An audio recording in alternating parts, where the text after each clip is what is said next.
In this example, we'll solve for ax equals to b. However, what we'll see is that for this example of a, where we have three equations, because there are three rows and two variables, two unknowns, the equations are inconsistent and there is no x that will solve for the system. We have the vector x and we call it x1 and x2 to delimit the parameters inside x vector. By varying different x, we see that there is an error function. The vertical axis is the error in approximating ax minus b as we vary x. By changing different values of x, the error will change, and we are plotting the norm square, which is the typical error functions that we're using. The graph on the right hand side and the left hand side are actually the same. We would use two methods. The method 1 will use calculus to solve for the best point of x, and on the right hand side we'll write MATLAB code to solve.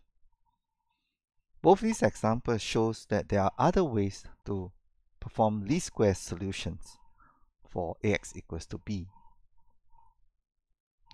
Let's open up the equation. We'll write a here, 2, 0, minus 1, 1, 0, 2. And we'll write the variable as x1, x2. Now we'll expand out this matrix vector equation, and we'll have 2x1 plus 0x2, and on the right hand side b is equals to 1 for the first equation. For the second equation, we'll have minus 1x1 plus x2 equals to 0. And for the third equation,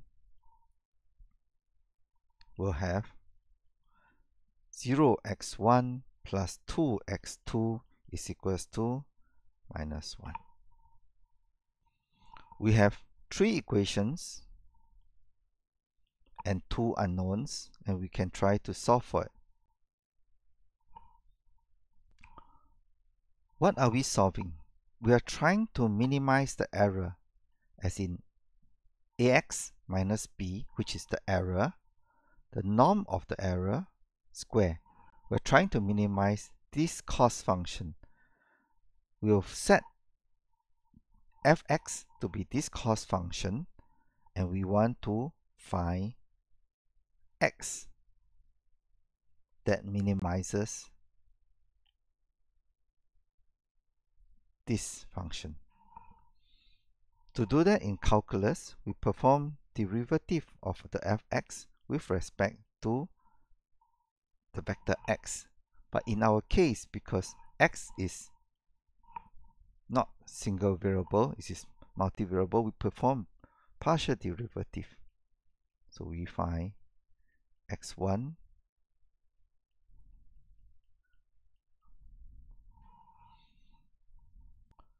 now.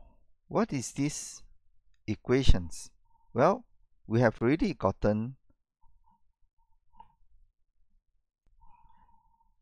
ax equals to b in these following equations. So all we need is to shift b from the right hand side to the left hand side to get ax minus b, implying these three equations are 2x1 plus 0x2 minus 1 is equals to 0 for the first equation. For the second equation is minus 1x1 plus x2 equals to 0. And the third equation is 0x1 plus 2x2 plus 1 is equals to 0. We have three equations in this form now. We then want to calculate the error square. In fact, you'll realize that the first term is E1, the error for the first coordinate. This is the error for the second coordinate. This is the error for the third coordinate. That is,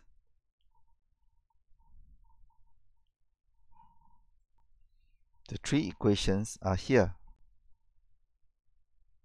for each of the term of E1, E2, and E3. In fact, we should look at this as vectors, and they are ax minus b, the vectors of entries for the error term. Now I've written it over here. This was what I've written previously on the slides. These are the error term E1, E2, and E3.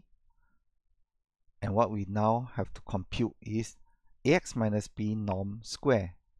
We know from our past lecture that if we have called this the E vector, the error vector, to get norm of E square, all we need to do is to perform dot product of E dot E. Each element of E is squared. So basically we are taking E1 square plus E2 square plus E3 square, giving us these equations over here. From calculus, we now know that if this is the function to optimize, all we need to do is to find the partial derivative of this equation and set it to 0. In our case, we take this function, we perform partial derivative with respect to x1, we get this function. We perform this partial derivative on x2, we'll get this function. We set both of the functions to equal to 0 and we solve. Solving, we get x1 equals to 1/3 and x2 equals to minus 1/3. We'll plot the point here, and this is the minimum point. Now, this solution is a minimum point. It is not the exact solution of ax equals to b. That is, when x is set to 1/3 and minus 1/3, we will not get it exactly equals to b. There's some residual error. And the reason is because b is not in the column space of A. These graphs actually succinctly tell us what's happening.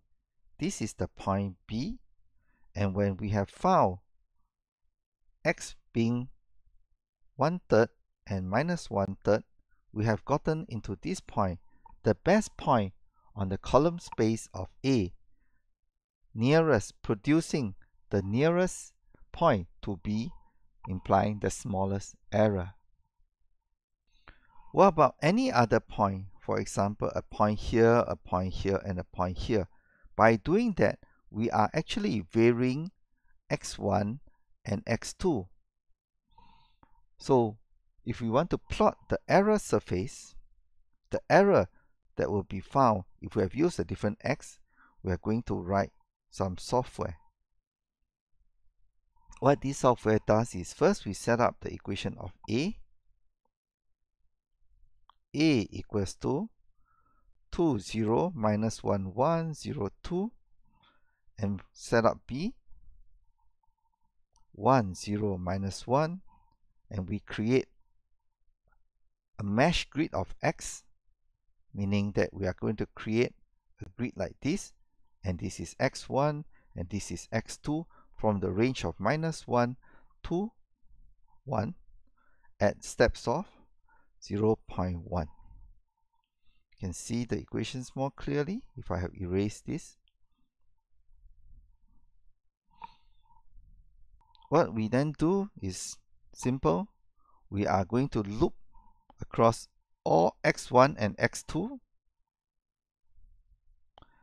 and we are going to calculate b minus ax, the norm square. Basically, we'll keep the error term for different x, and then we are going to plot its surface using this command, surface plot contour x1, x2 with the amplitude or the vertical axis as z. And this is the answer. The result shows that there is a minimum point, and if you look at it carefully, it is 1/3 and minus 1/3 over here for x1 and x2. It is a surface, and it is a convex surface. And interestingly and importantly, at the minimum point over here, I've written the error. The error is not 0, it is this value over here, 0.68, showing that what we have thought about this inconsistent equation problem is true, that there is an error E because B is not in the surface of AX. With this, we end the discussion for this example. In further examples, we'll actually find the least square solutions using linear algebra approach. Thank you.